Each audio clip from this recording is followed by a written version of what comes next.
네, 뉴스토마토 뉴스특보 이어가도록 하겠습니다. 이번 순서는 신인규 변호사 그리고 뉴스토마토의 황방열 선임기자님 모셨습니다. 어서 오세요. 안녕하십니까. 네, 안녕하세요. 네, 뉴스토마토 저희 오늘 뉴스특보를 7시부터 진행을 하고 있는데요. 지금 거의 5시간이 돼가는데 수사관들이 관저에 대충 들어간 게 한 8시 2분쯤이었고 그 전에 이제 공수처에서 출발한 건 한 6시 14분이었다고 나오죠. 그런데 지금 시간이 이렇게 많이 지났는데 5시간이 다 돼가는데 아직 어떤 진전이 있는지 명확하게 알려지지 않고 있는 상황입니다. 지금 어떤 상황인지 좀 말씀해 주실 수 있으실까요? 황 기자님. 예, 지금 진행자 말씀하신 대로 아침 8시경부터 이제 관저 진입을 시도했는데 그 윤석열 씨 지지자들 외곽에 있는 지지자들은 이제 뚫었고 그 다음에 관저 입구까지는 이제 갔고 그래서 그 박종준 경호처장한테 체포영장을 제시했는데 거기서부터 이제 경호처에서 완강하게 막고 있어서 일종의 농성전, 공성전 이런 걸 벌이는 형국으로 이제 장기 대치 국면으로 가고 있는 상황이다. 이런 상황입니다. 누구랑 누가 대치를 하는 겁니까, 그러면? 공수처 수사관들과 경호처 직원들. 그렇습니다. 다 공무원들입니다. 우리나라를 위해서, 우리 정부를 위해서 일하고 있는 우리 공무원들끼리 이렇게 된 거는 순전히 윤석열 씨 때문인데 이건 뭐 내분을 조장하고 더 나아가서는 만약에 이게 더 심각해진다면 내란을 조장하는 그런 혐의까지 생기는 거 아닌가요? 근데 지금 윤석열 내란 수계 피의자가 현직 대통령 신분이거든요.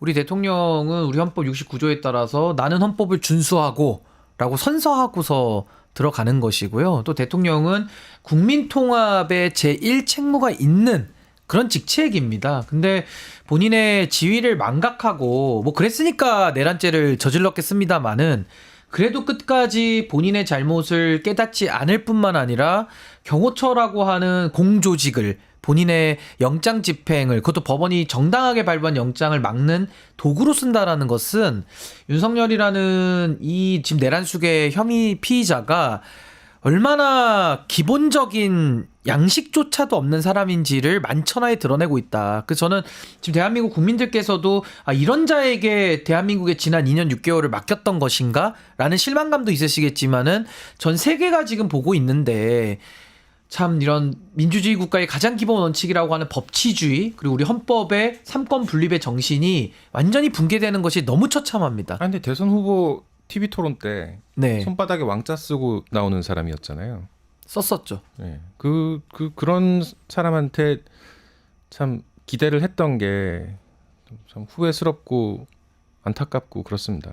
뭐 그렇죠. 그러니까 뭐 왕자라는 걸 그때도 썼었는데 이제 거기에 대해서는 이제 본인의 해명을 당시에는 뭐 믿어줄 수밖에 없었던 것이고 그런 행태 속에서 본인이 왕이 되려고 했던 그러니까 뭐 왕이라는 말보다는 이제 독재를 꿈꿨던 사람이라는 것이 이제 다 증명이 된 거기 때문에 뭐 선거 기간에 이제 그걸 가지고서 뭐 다 지금 이 상황을 정리할 수는 없겠습니다만은 지금의 이 내란 상태를 빠르게 진압했었어야 되는데 그 진압이 안 이루어진 부분이 조금 저는 좀 아쉬움이 크다라는 생각이 듭니다. 내란을 빠르게 진압한다는 건 어떤 걸 말씀하시는 거예요? 그러니까 이런 거죠. 그러니까 소위 말해서 윤석열의 내란 시도가 12월 3일에 있었고요.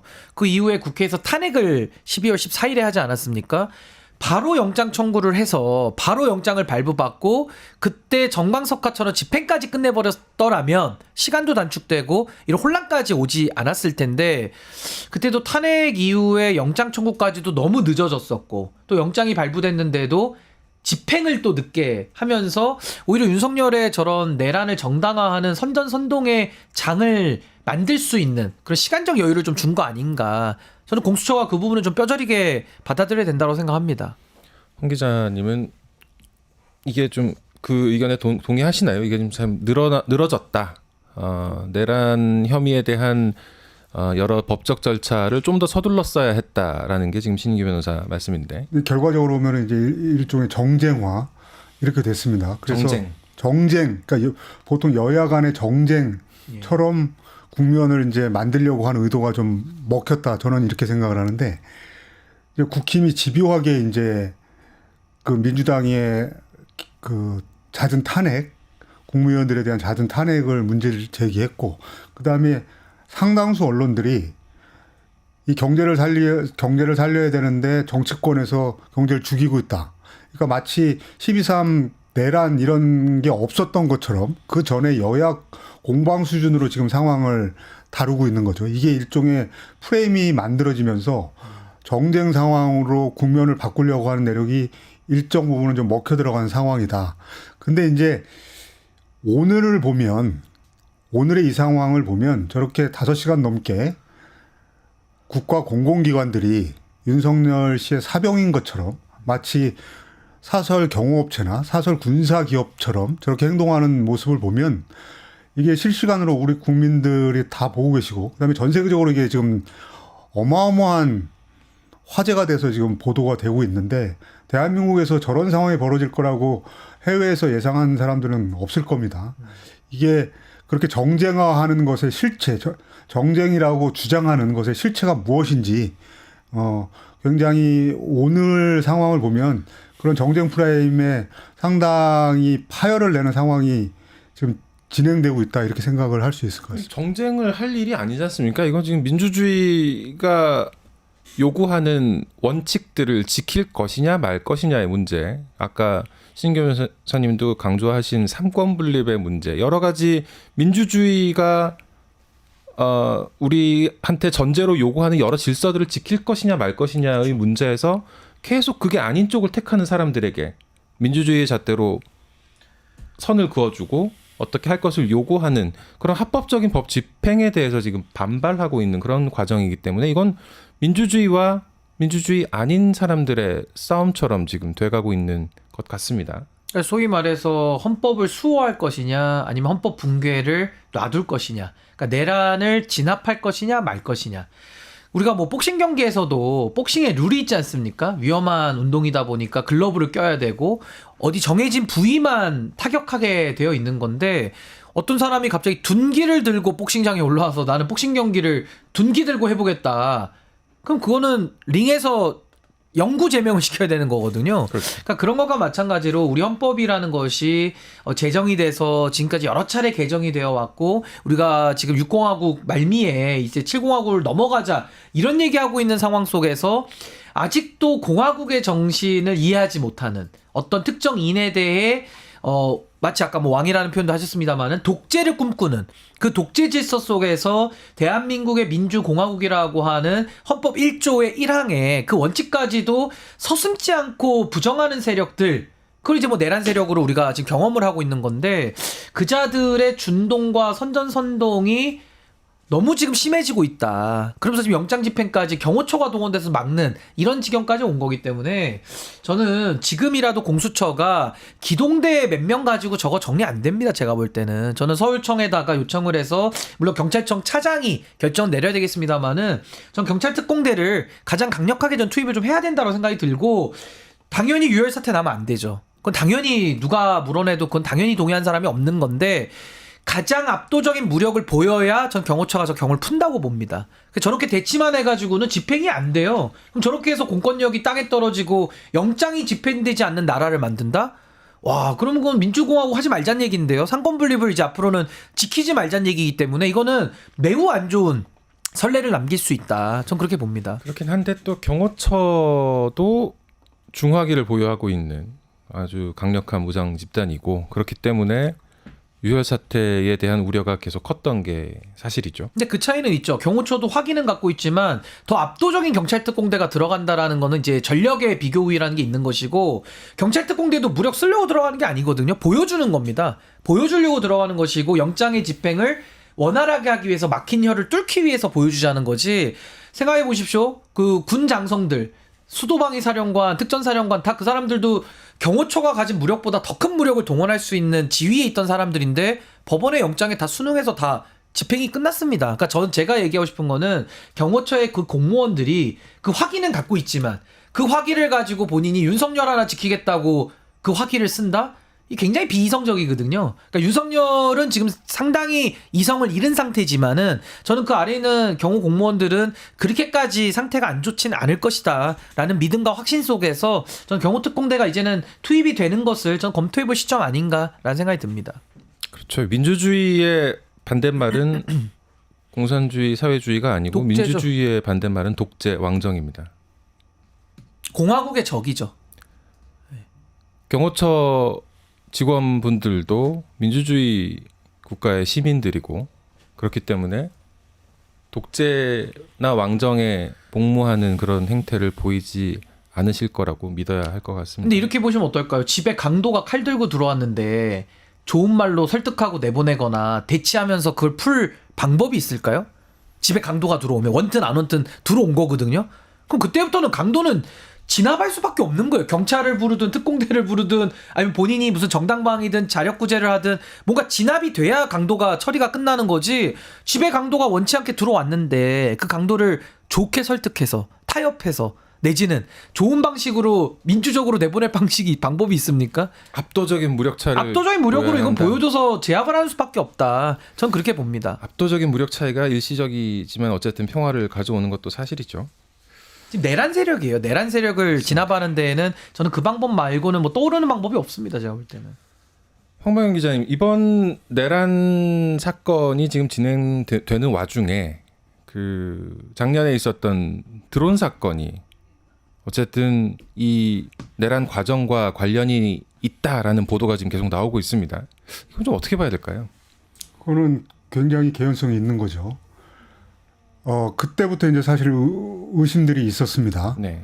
작년 10월에 그 평양에 북한 조선노동당 중앙당사 김정은 집무실이 있는 그 건물 상공에 무인기가 나타난 겁니다. 이제 북한은 김정은 그 역대 수령들을 최고 존엄이라고 그래서 그러니까 사실상의 왕으로 대우하는 그런 사회인데 그 집무실 상공에 평양에 이제 무인기가 나타났고 그 다음에 그때부터 이제 북한이 이게 남쪽에서 보낸 거다 이런 주장을 했었습니다. 했었죠. 그런데 당연히 이제 그때 김용현 국방장관은 처음에는 아니라고 했다가 그 다음에 이제 확인할 수 없다 이런 식으로 바꿨습니다. 네. 근데 이 부분이 내란 좀 진압되면서 바로 제기가 됐고 그 다음에 이어서 그 북한 오물풍선에 대한 원점 타격을 김용현 장관이 지시를 했는데 김명수 합참의장 등 합참 지휘부에서 거부해서 이게 안 됐다. 이런 얘기가 이미 이제 제기가 된 바 있습니다. 그것에 대한 특히 이제 그 평양 무인기 사건에 대해서 안보실에서 국방부를 제치고 직접 들어온 사람으로 지시했다라는 그 내부 증언을 부승찬 의원이 확보했다. 이제 이런 내용인 겁니다. 그랬었죠. 사건의 얼개는. 근데 이제 평양 무인기 사건 터졌을 때부터 의심이 됐는 거고 그게 이제 지금 확인돼 나가는 과정이기 때문에 이제 이게 사실로 밝혀지면 뭐 윤석열 씨가 내란죄에 이어서 외환죄로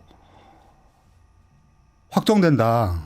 이런 부분뿐만이 아니고 이거는 남북관계 지금 먼저 사실 파탄 상태이긴 하지만 남북관계에 향후 미치는 영향 그다음에 그 정전관리를 책임지고 있는 사실상의 미국 정전관리를 책임지고 있는 미국과의 문제 그리고 이제 국제적으로 한국이 어떤 정부인가에 대한 그러니까 우리가 이제 민주주의 정치를 기반으로 해서 국제사회에서는 북한에 대해서 그 민주주의 가치라는 명분에서 북한을 압도해 왔는데 이게 국내 정치 세력의 어떤 정치적 목적으로 남북 관계를 이용했다. 그것 더군다나 군사적인 충돌을 유도하기 위해서 저런 행동을 했다. 저런 짓을 했다라는 게 이제 공인된다라고 하면 한국이 가지고 있는 지금까지 쌓아온 국제적인 신뢰도 이런 부분에 아주 엄청난 타격이 간다. 그러니까 이런 문제는 정말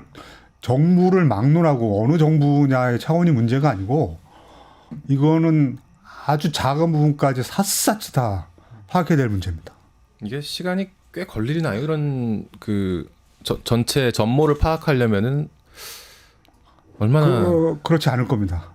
이게 이제 정권이 완전히 바뀌게 된 다음에 새 정부가 출범하게 되면 이 부분은 관련자들이 지금 남아 있고 그다음에 실제로 만약에 얼마 전에 드론사령부에서 화재가 난 것이 이 증거물을 전단통이라든가 이 증거물을 없애기 위한 것이었다라고 하면 지금 현재 관련자들이 다 군내에 있고 그다음에 사건 발생한 게 10월이기 때문에 지금 얼마 안 됐습니다. 그래서 이걸 밝혀내는 작업은 그렇게 어렵지 않을 겁니다. 오히려 문제는 이게 대부분의 다 군사기밀이기 때문에 이걸 새로운 정부가 출범한 다음에 이걸 어디까지 밝혀야 되느냐가 고민이 될 수 있는 오히려 그런 사안일 수도 있습니다.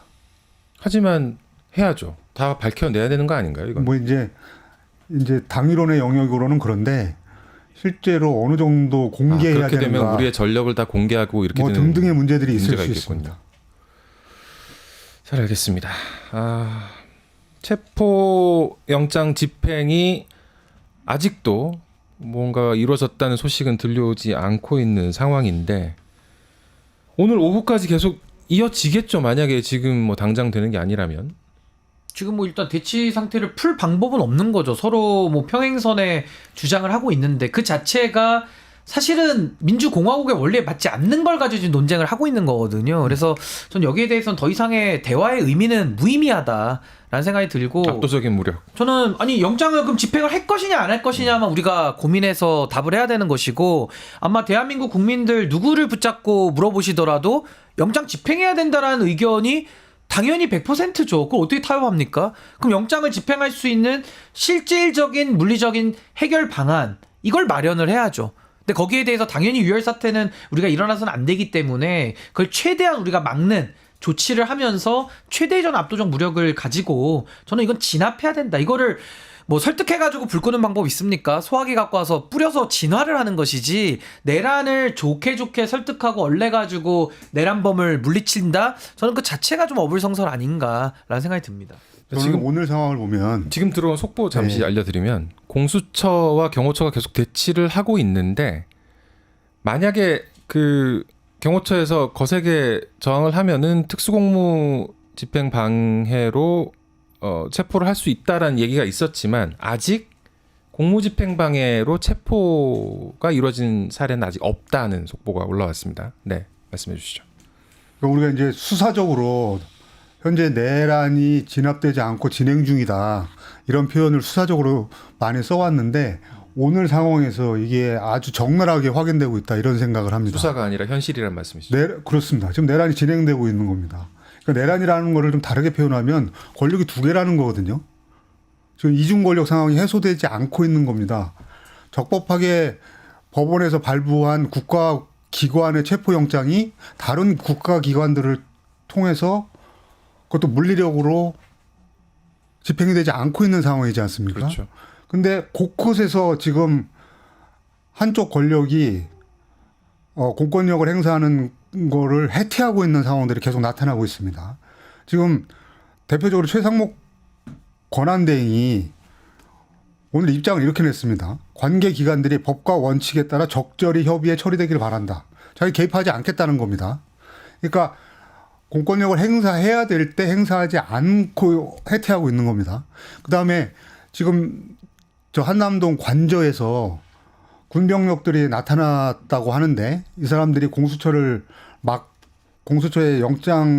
체포영장 집행을 막고 있다고 그러는데 지금 경호처가 작전 통제하는 부대가 한 3군데 정도 있습니다. 경호처가 직접 작전 통제하는 부대. 군부대를 통제하고 있다는 거죠. 그런 거죠. 네. 수방사 33 군사경찰대하고 55 경비단, 그다음에 방첩사 868 부대 이런 부대들을 통제합니다. 특히 방첩사 868 부대는 지난달 3일 국회 갔던 부대입니다. 이런 부대들이 평시에는 경호처의 작전 통제를 받아서 실질적으로는 경호처장의 지휘에 따라서 그 경호 업무를 수행합니다. 외곽 경호를 하고 있죠. 그렇죠. 근데 이 부대들도 지금 방첩사도 직무대행 체제로 들어갔고 수방사도 직무대행 체제로 들어갔습니다. 저 이진우 수방사령관하고 여인영 그렇죠. 예. 방첩사령관이 직무정지되고 다 구속됐기 때문에 네. 직무대행 체제로 들어갔습니다. 이 사령관 직무대행들이 저 파견 지시를 해제하면 됩니다. 복귀해라. 작전 통제를 해제한다. 그런 식으로 해서 가지를 쳐줘야 됩니다. 그러니까 그런데 그런 지시가 지금 먹혀들고 있지 않은 상황인 것 같아요. 대표적으로 경호처장, 박종준 경호처장 문제가 심각하게 제기되고 있는데 지금 대통령 비서실에서는 대통령 비서실이 경호처에 대한 지휘권을 갖고 있지 않다 이런 식으로 빠져나가 버립니다. 그럼 뭡니까 이게 이제? 아니 이게 정말 최상목 권한대행 얘기가 정말 심각한 얘기인 게 이게 군 통수권자거든요 지금. 자기가 군 통수권자고 행안부 통해서 경찰에도 지시를 내릴 수 있는 사람이고 모든 교통 정리를 다 할 수 있는 인물이라는 거죠. 경호처에 대해서도 마찬가지인 거고 경호처에 대해서도 지시 권한이 있는 지금 막강한 권력을 갖고 있고 그렇다면은 이런 상황이 됐을 때 어느 쪽이든 방향은 뭐 방향이 어느 쪽이 되든 그건 정치적 선택의 문제라 하더라도 본인 선택에 따라서 본인의 소신에 따라서 이걸 정리를 해야 되는데 만약에 정리를 안 하고 있으면 이거는 혼란을 방조하는 게 되거든요. 군은 군대로, 경찰은 경찰대로, 경호처는 경호처대로. 지금 어떻게 해야 되는 상황인지에 대해서 본인이 정리를 해야 되는데 지금 관계기관끼리 알아서 해라. 이런 입장을 냈다는 거는 실망스럽다 못해서 정말 분노를 일으키게 하는 그런 입장인 것 같습니다. 아직 보도가 엇갈리고 있어서 아직 팩트가 정확히 확인되고 있지 않습니다만 예를 들어서 아까 오전에 이제 경호처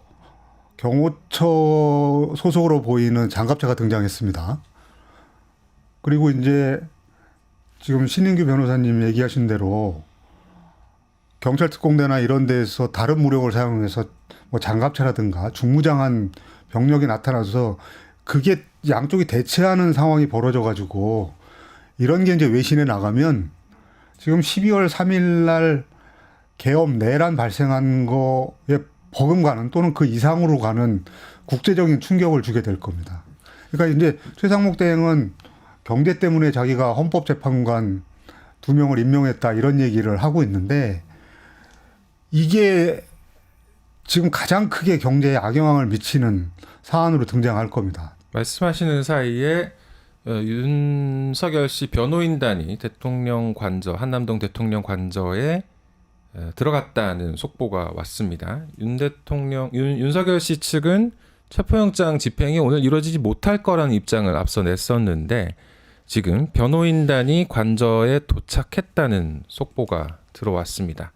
변호인단이 도착했다는 거는 영장 집행에 어떤 진행이 있다고 봐야겠죠. 보통 이제 일반 시민들도 무슨 갑작스럽게 어떤 공권력으로부터 어떤 조치를 당할 때 변호사를 불러야겠다라는 판단을 할 수 있는 거지 않습니까? 윤석열 씨도 그런 판단을 한 걸로 보면 될까요? 뭐 아침에는 윤상현 의원이 들어갔다가 뭐 지금 나왔는지는 모르겠습니다만은 들어갔다고 했고 이제 장외 투쟁용이겠죠. 그리고 이제 법률적인 여러 가지 좀 조치를 해야겠다라는 이제 그 위기감 속에 이제 변호인단이 들어간 것 같은데 저는 지난 1.23 그 12.3 내란의 사태도 우리 국민들이 가가지고 다 제압하지 않았습니까? 그때도 뭐 실탄이 없었던 게 아닙니다. 굉장히 위험천만했어요. 근데 그때도 사실 누가 키를 쥐고 있었냐면 그 사령관들이 사실은 지휘의 불복종을 일부 한 거거든요. 물론 윤석열의 지시 자체는 너무 끔찍하고 너무나도 참 희한한 반민주적 반헌법적 지시들을 내렸습니다만은 끌어내라든지. 그거 이제 공소장에 확인이 됐죠. 근데 그게 이행이 안 되지 않습니까? 그건 이제 우리 군이 그만큼 민주화가 됐고 그만큼 우리 헌법에 대한 수호 의식이 있었기 때문에 현장에서는 그게 통하진 않았던 겁니다. 그러니까 저는 경호처도 군과 매우 유사하게 생각을 한다면은 사실 저기가 지금 경호처가 갖고 있는 그런 여러 가지 화기들이나 매우 위험합니다만은 이거를 가지고 작동을 시켜서 본인이 모든 책임을 다 감수하면서 그걸 하겠다? 이게 굉장히 비이성적이고 비합리적인 결단이거든요. 그렇기 때문에 저는 이 사태를 너무 지금 초반부터 끌어왔고 또 최상목 권한대행도 본인의 책임을 안 하고 있고 이런 상황 속에서 시간이 더 흘러 들어가면 아마 대한민국은 엄청난 혼란이 올 겁니다. 이게 더 지속되면. 그렇기 때문에 저는 지금이라도 빠르게 경찰이 협조를 해서 전 경찰 특공대 정도가 들어가면 저는 지금 경호원들 그래봤자 그 근접 경호하고 있는 한 100명도 안 될 겁니다. 그 경호처가 한 500명에서 700명 정도 된다고 하는데 근접 경호하는 사람들 한 몇십 명일 거예요. 거기 정도는 저는 아니 그것도 제한 못하면은 대한민국 경찰 특공대는 없어져야죠. 그 특공대를 왜 월급 줍니까 그러면. 그래서 저는 이거는 빠르게 정리를 해야 될 부분 아닌가. 전 최상목 권한대행에 대해서도 별로 기대할 건 없다고 봅니다. 그렇다고 뭐 저자를 지금 당장 뭐 탄핵을 하고 이럴 건 또 아니기 때문에 전 공수처 차원과 경찰 차원에서 정당한 법 집행인 거거든요. 전 정당한 법 집행을 위한 가용 가능한 모든 수단을 지금은 다 써야 된다. 많이 늦었지만 지금이라도 해야 된다고 봅니다. 경호처 미국에서는 시크릿 서비스라고 부르죠. 우리나라에서도 시큐리티 서비스라고 부르는데 정말 비밀리에 작전을 하고 현직 대통령뿐만이 아니라 전직 대통령과 가족에도 경호 예우를 할 때 이 경호처가 일을 합니다. 경호처가 하는 일이 많아요. 지금 하는 가장 중요한 일은 대통령에 대한 경호가 맞겠습니다만 그러나 대통령의 안전이 보장된다면 적법한 절차에 따르는 것도 민주 시민으로서의 해야 될 일이라는 게 많은 시민들의 생각인 것 같습니다. 윤석열 씨 체포 과정으로 지금 대치가 되고 있는 상황에도 최상목 권한대행이 본인 할 일을 하지 않고 있다는 데 대해서는 좀 전에 황방열 기자님한테 설명을 좀 들은 바 있습니다. 자, 이후 절차를 조금 먼저 살펴보죠. 아직 체포가 이루어지진 않았습니다만 만약에 체포가 이루어지면 그 다음은 어떻게 되는 겁니까? 우선은 법상으로는 체포영장이 1월 6일까지 유효하니까 당연히 이제 오늘 중 내지는 1월 6일까지는 집행이 돼야만 되는 것이고 그렇게 해서 인신의 신병을 확보해서 인신 구속이 되면요. 이제 그 공수처에 가서 이제 24시간 그러니까 이틀이니까 48시간입니다. 이틀 동안 48시간 동안에 이제 초동 수사를 받고요. 그 이후에 공수처에서는 바로 구속영장 청구를 할 겁니다. 그래서 체포영장과 구속영장이 구별되는 개념인데 그렇게 해서 구속영장이 전 또 발부가 거의 100% 된다고 봅니다. 그렇게 되면 체포 기간부터 구속 기간 다 합치면 22일 정도 나오는데 그 기간 안에 당연히 이제 기소가 유력시 되고 그렇게 돼서 오늘도 그 사령관들 곽종근 뭐 다 지금 구속 기소됐거든요. 그러니까 그 박안수 계엄사령관도 그렇고요. 윤석열 내란 수괴 혐의자도 뭐 기소는 당연한 것이고 그래서 아마 구속 상태에서 재판을 계속 받지 않을까 좀 그렇게 봅니다. 그래서 체포가 되면 그 다음부터는 그렇게 어려울 건 없습니다. 파면도 거의 나오는 거고 전 지금이 가장 이제 마지막 분기점 아닌가 그 생각이 듭니다. 체포가 오늘 되면 오늘이 이제 1일이 되는 거죠. 그렇죠. 오늘을 1일로 기산해서 48시간 동안 네, 체포 오늘부터 영장이 유효합니다. 네, 48시간 동안 체포를 할 수 있는 거고 그다음에 이제 구속영장을 청구를 그 사이에 영장을 청구해서 하겠죠. 근데 지금 이 사안은 서울 서부지법에서 체포영장 발부했는데 그 재판 그 영장 담당 판사가 굉장히 꼼꼼하게 33시간을 검토를 했고 형사소송법 조항까지 넣어놓으면서까지 체포의 당위성을 이미 설명을 해놨거든요. 이거 가지고도 자꾸 시비를 거는 사람들이 있는데 아니 왜 서부지법이냐 말하면서 아니, 그것도 그렇고 왜 법률 해석을 왜 판사가 하냐 이러는데 이거는요 왜 앵커 보고 방송 진행하냐는 거랑 똑같은 질문이에요. 아니 헌법 해석을 헌법재판소가 하고 법률과 시행령에 대한 해석과 적용을 사법부가 하라고 우리는 헌법에서 상권분립 해놨는데 아니 요리사한테 가가지고 왜 당신은 요리를 합니까 이렇게 물어보면 어떻게 대답합니까? 요리사니까 요리를 하죠. 그러니까 정말 저는 최근에 태어나서 가장 황당한 소리가 왜 판사가 법 해석을 하느냐. 아니, 법 해석 적용권을 가지고 있는 게 판사인데 그걸 판사한테 도전하면은 어떻게 하자는 얘기입니까? 그것도 법조인이라는 사람들이 그런 말 하고 있으니까 참 너무 한심한 거고 빠르게 저는 적법 절차 원칙대로 가는 길 말고는 이건 해결할 방법이 없는 겁니다.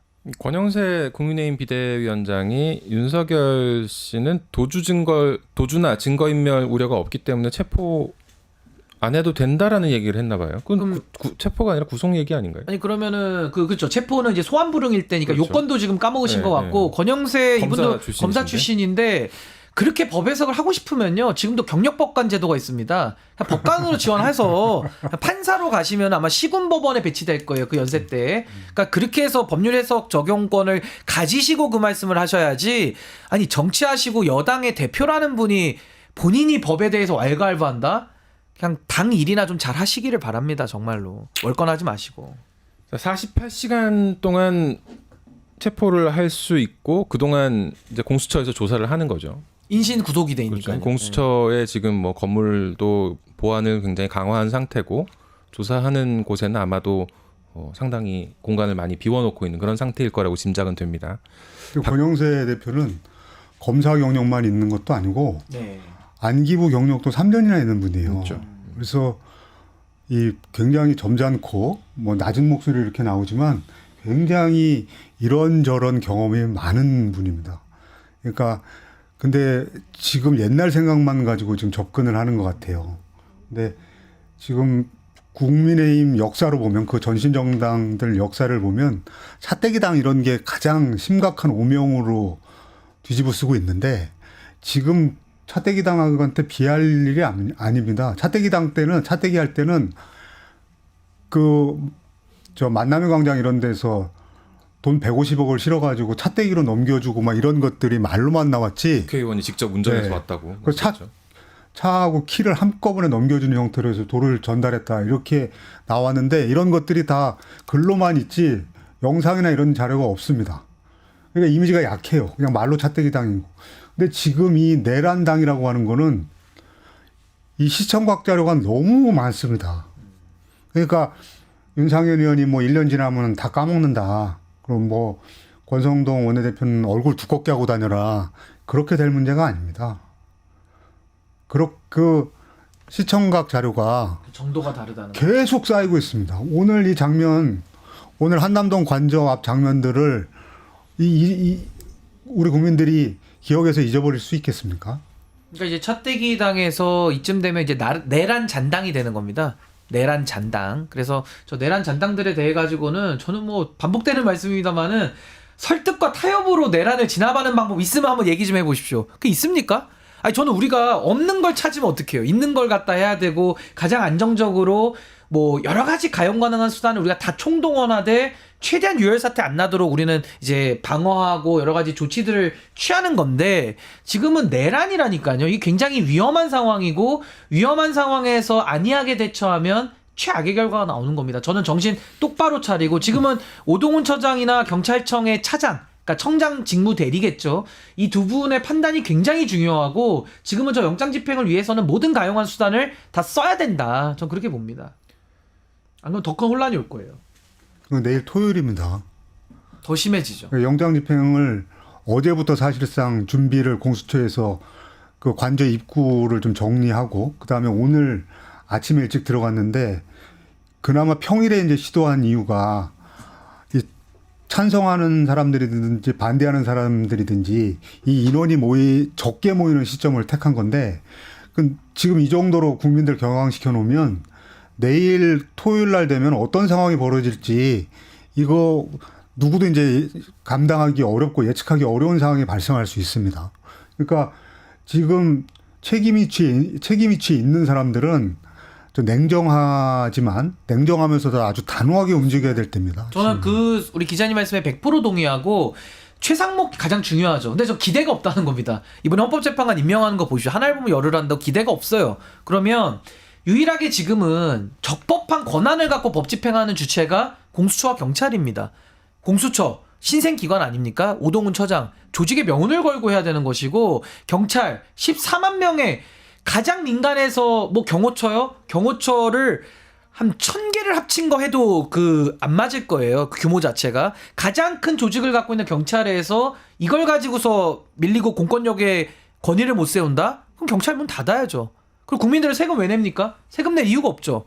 그래서 저는 오늘이 가기 전에 이거 빠르게 결단 내려서 지금 최악으로 가는 걸 막기 위한 모든 가용 가능한 수단 다 동원해야 되는 것이고요. 저도 살면서 경찰 특공대 무슨 다큐멘터리나 어디 공항에서 무슨 대테러 진압 훈련할 때나 봤지 실전에서는 못 봤거든요. 저런 걸 보게 될 줄을 누가 알았겠습니까? 제 눈앞에 내란 상황이 벌쳐질 줄 누가 알았겠습니까? 국민들도 목숨 걸고 들어가서 막았거든요. 저는 경찰 특공대도 훈련 받았고 지금까지 우리가 민간에서 갖고 있는 가장 그래도 유능한 부대이기 때문에 저는 경찰 특공대가 대테러 진압하듯이 전 들어가서 경호처의 지금 내란 행위에 대해 가지고 저는 가장 단호하고 엄단을 좀 해야 된다. 전 그렇게 봅니다. 경호처장이 지금 쓰는 용어가 박종준 경호처장이 쓰는 용어가 불어입니다. 불어. 허락을 하고 네. 말고의 권한이 완전 본인한테 불허해. 있다는 거네요. 뭐 왕입니까? 박종준이 왕이에요? 그러니까 참 진짜. 허락을 자기가 이제 허락하는 주체라는 얘기인데 말도 안 되는 소리인 거죠. 6시 14분에 공수처 수사관들이 과천 공수처를 출발했습니다. 그리고 7시 한 20분쯤에 관저에 도착을 해서 8시 2분쯤에 관저 경내로 들어갔습니다. 그때부터 공수처에서는 체포영장 집행을 시작했다는 용어를 쓰기 시작했는데 체포영장 집행 시작한 지 4시간이 되도록 체포영장이 어떻게 됐는지에 대한 얘기를 국민들이 모두 듣고 싶어 하고 있음에도 불구하고 듣지 못하고 있습니다. 좀 서둘러 주셔야 되는 상황인 것 같습니다. 이게요 진짜 웃긴 게 뭐냐면요 대한민국이 민주공화국이라고 저는 배웠고 지금도 믿고 있거든요. 헌법에 그렇게 나와 있는데 근데 생각해 보십시오. 민주공화국의 핵심인 법치에서 핵심인 삼권 분립, 법원이 발부한 영장은 못 들어가고 있는데 관저에 윤상현이는 들어가고 윤곽근이도 들어가고 지금 김홍일도 들어갔다는 거거든요. 아니 그럼 대한민국은 민주공화국입니까? 성렬공화국입니까? 윤석열이 허가한 사람만 지금 들어가는 이 작태, 이 행위, 이 내란 행위 이거 놔둬야 됩니까? 저는 진짜 대한민국 사회가 이거 너무 지금 노멀시 바이어스라고 해가지고 정상화 편견에 지금 빠져있는 거 아닌가 싶어요. 이게 너무 충격적인 일을 겪으면 정신과학적으로 어떻게든 해결되겠지라고 마음을 놓아버리는 경우가 있거든요. 저는 지금 그런 상황 아닌가. 이거 매우 지금 경각심을 가지고 특히나 의사결정권자 책임자들부터 목숨 걸고 정말 지켜야 될 공화국의 원리 아닙니까? 이렇게 나이브해서 되겠습니까? 전 정말 각성을 촉구하고 뭐 관련된 모든 분들 저는 정말 지금 이 심각성을 정말 피를 토하는 심정으로 정말 얘기하고 싶습니다. 정말 심각한 상황입니다. 어떻게 영장은 못 들어가는데 윤곽근, 김홍일, 윤상현 같은 자들은 그 경호망을 뚫고 들어갑니까? 경호처가 지금 정신이 나간 거 아닙니까? 네, 저희가 이 심각한 방송을 거죠. 어제부터 준비를 했는데 방송을 준비할 때만 하더라도 오전 중이면은 뭐 우리가 공수처에 도착하는 장면까지를 다루지 않을까 그런 예상을 했던 것도 사실이었습니다. 그런데 정말 예상 밖에 이 대치 상황이 길어지고 있는 걸 보고 있게 됐고요. 결국 방송을 마쳐야 될 시간까지 왔습니다. 신인규 변호사님 그리고 뉴스토마토 황방열 선임 기자님 오늘 함께해 주셔서 감사합니다. 자, 방송 여기서 마치겠습니다. 감사합니다. 네, 감사합니다. 유튜브 구독하고 실시간 채팅과 댓글을 남기시면 매일매일 7천 TTCO를 드립니다.